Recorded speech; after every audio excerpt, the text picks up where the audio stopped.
додгоҳи ноҳияи фирдавсӣ додрасеро муҳокима дорад, ки ӯро додситонӣ ба ҳаракати бадахлоқона нисбат ба як ноболиғ айбдор меҳисобад. айрӯи гуфтаҳои духтарча мисол ҳаст, ки мисол ҳолати шабонихша дар баданаш қонеъ мекард. духтари 12 сола сокини шаҳри Душанбе ҷабр дидааст. падари ноболиғ айбдоршавандаро мешиносад ва мегӯяд фикр намекард ӯ чунин одам аст. ҷомеаро вайрон кардан дар кор нест. Да кадом чӣ туғри мегирад?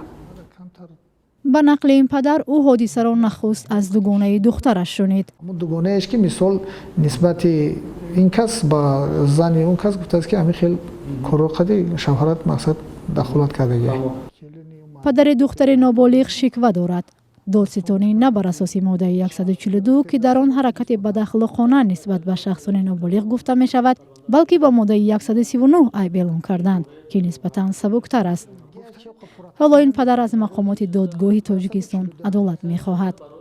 то ахира нисбати фарзандам адолатҷӯӣ мекардам. кадом мақомоте бошад, ман ба он мақомот дар мекӯбам, ки нисбати фарзанди ман айрӯ адолат мақсад дида баромада шавад. ки додраси муттаҳам ҳоло дар ҳабс аст ва ақрабояш парвандаи ӯро беасос хонда даъворо тӯҳмат медонанд. ба қавли онҳо ҳеҷ далеле барои гунаҳгор донистани ӯ вуҷуд надорад.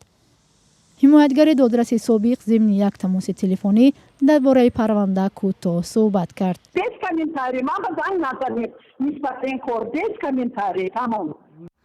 ҳоло ду мурофиаи додгоҳӣ баргузор шудааст.